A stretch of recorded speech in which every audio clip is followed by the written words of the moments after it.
Alam mo ba na hindi lahat na maganda ay mabuti?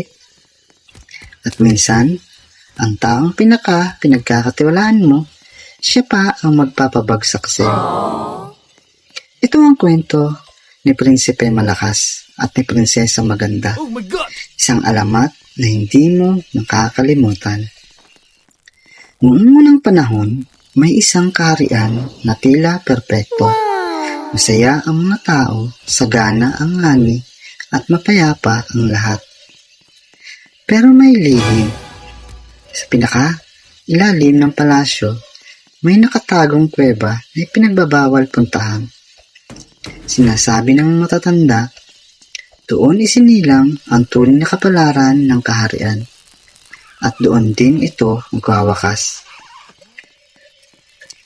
Isang gabi, may isang mahiwagang bato ang nahati sa dalawa. Doon isinilang si Prinsipe Malakas at si Prinsesa Maganda.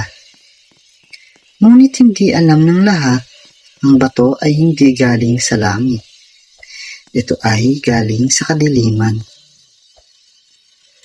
Lumipas ang mga taon. Lumaki si Prinsipe Malakas na matapang at malakas. Walang makatalo sa kanya. Siya ang sandigan ng kaharian. Si Prinsesa Maganda naman ay minahal ng lahat.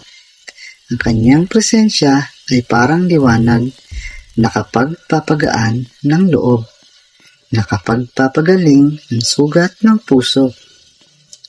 Ngunit may napansin ang reyna. Tuwing gabi, nawawala si Maganda. At tuwing siya'y babalik, mas lalo siyang nagiging perpekto. Isang gabi, nagising si Malakas sa kakaibang lamig. Tahimik ang buong palasyo. Sinundan niya ang mahinang tinig na tila umiiyak. Hanggang sa makarating siya sa isang ipinagbabawal na kuweba. At doon niya nakita si Prinsesa Maganda nakatayo sa gitna ng kadiliman. Ngunit hindi siya umiiyak. Siya ay nakangiti. Malakas, sabi ni Maganda, mahina ngunit malamig. Alam mo ba kung bakit tayo ipinanganak? Hindi makasagot si Malakas. Unti-unting nagbago ang anyo ni Maganda. Ang kanyang liwanag ay naging sobrang tingkad, nakakasakit sa mata. At hindi mo ba napansin? Dagdag niya, habang lumalakas ka, mas marami akong kinukuhang liwanag sa mga tao. Nanlaki ang mata ni Malakas. Hindi ako liwanag. Bulong ni Maganda. Ako ang kumakain ng liwanag. Sinubukan ni Malakas pigilan si Maganda.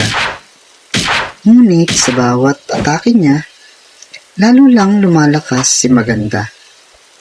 Dahil ang kanyang kapangyarihan ay hindi lakas, kundi ang pag-asa ng mga tao. At habang umaasa ang mga tao sa kanya, lalo siyang nagiging makapangyarihan. Napagtanto ni Malakas ang katotohanan. Kung patuloy na mamahalin ng mga tao sa Maganda, hindi siya matatalo.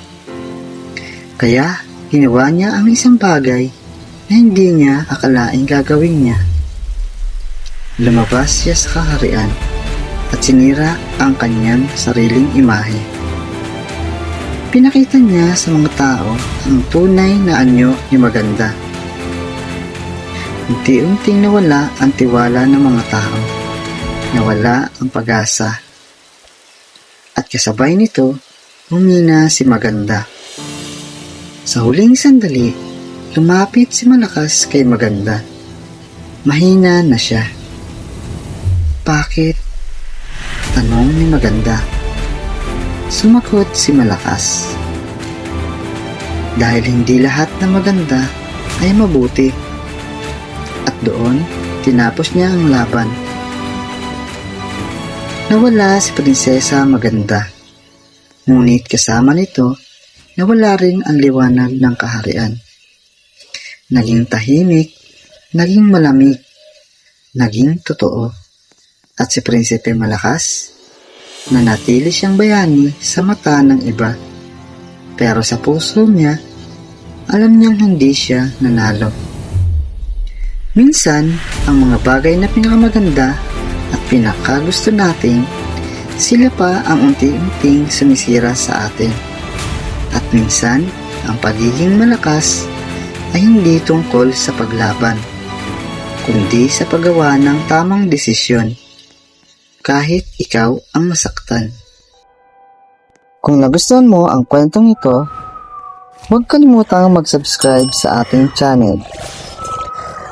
Comment mo na rin yung lugar kung taga saan ka para may shoutout kita sa susunod na video na.